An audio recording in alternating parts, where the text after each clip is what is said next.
নমস্কার বন্ধুরা, আপনারা কিন্তু আম, জাম, কুল, পেয়ারা, কদবেল, তেঁতুল অনেক কিছু মাখা খেয়েছেন। সেই রেসিপিগুলো বাদ দিয়ে আজকে মাখিয়ে খান কাঁচা পেঁপে। আর এই কাঁচা পেঁপে মাখাটা এত সুস্বাদু হয় যা আপনারা একদিন খেলে বারবার খেতে চাইবেন। তো পেঁপে মাখানোর জন্য দেখতে পাচ্ছেন আমি একটা পেঁপের অর্ধেকটা নিয়েছি। এখন এই পেঁপেটা আমি কেটে নেব। দেখুন, পেঁপেটা কিন্তু আমি এরকম করে ছোট ছোট টুকরো করে কেটে নিয়েছি, কেটে ধুয়ে পরিষ্কার করে নিয়েছি। এখন এর মধ্যে দিয়ে দিচ্ছি স্বাদ অনুযায়ী নুন আর একটু তেঁতুল। তেঁতুলটা বন্ধুরা আমি একটু বেশিই দিচ্ছি, তার কারণ একটু টক টক খেতে আমার বেশি ভালো লাগে।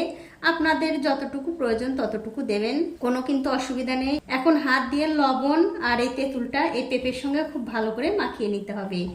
আর বন্ধুরা, অনেক সময় কিন্তু দেখা যায় এই পেঁপে তরকারিতে সবাই কিন্তু খেতে চায় না। আমার তো একদমই পছন্দ না, তাই আমার বাজার থেকে যখনই পেঁপে নিয়ে আসে আমি এইভাবেই মাখিয়ে খাই। তরকারিতে আমরা খুব একটা পছন্দ করি না এই পেঁপেটা।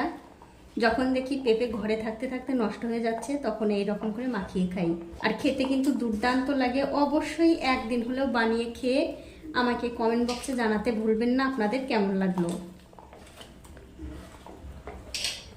তেঁতুলের সঙ্গে এই পেঁপেটা ভালো করে মাখিয়ে নিয়ে এর মধ্যে দিয়ে দিচ্ছি দুটো শুকনো লঙ্কা ভাজা শুকনো লঙ্কা অবশ্যই দেবেন। আর যাদের শুকনো লঙ্কা ভাজা খেতে অসুবিধা আছে তারা কিন্তু কাঁচা লঙ্কা দিতে পারেন, কোনো অসুবিধা নেই।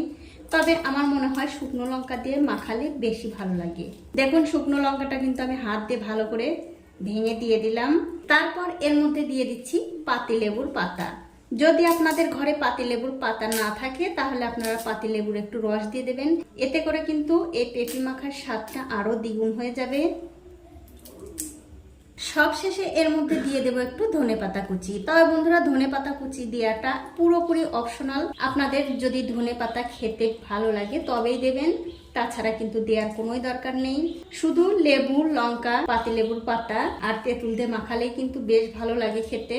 আমার তো ভীষণ পছন্দের একটা রেসিপি, তাই আপনাদের সঙ্গে শেয়ার করলাম। এবারে সবকিছু মিশিয়ে আবার খুব ভালো করে মাখিয়ে নিতে হবে। দেখুন, সবকিছু দিয়ে কিন্তু আমি খুব ভালো করে মাখিয়ে নিয়েছি। আমার তো মাখানোর সময় জিভে জল চলে এসছে। তবে বন্ধুরা, এই পেঁপে মাখাটা আপনারা যেদিন করবেন সেদিন কিন্তু একদম তরতাজা পেঁপে নেবেন। যেগুলো পেঁপে একটু নরম হয়ে যায় সেগুলো মাখালে কিন্তু ভালো লাগবে না। যেগুলো একটু তরতাজা সেই পেঁপে মাখিয়ে খেয়ে দেখবেন, অবশ্যই ভালো লাগবে। আর এই যে দেখছেন হাতটা, এই হাতটা চেটে খেতে যে এত ভালো লাগে তা বলার মতো না। তো বন্ধুরা, আমার আজকে পেঁপে মাখা কিন্তু হয়ে গেছে। এইভাবে পেঁপে মাখিয়ে খেয়ে কিন্তু অবশ্যই দেখতে পারেন, খেতে ভীষণ ভালো হয়। আমার আজকের এই পেঁপে মাখার রেসিপিটা যদি আপনাদের ভালো লেগেই থাকে অবশ্যই একটা লাইক, কমেন্ট আর শেয়ার করতে ভুলবেন না।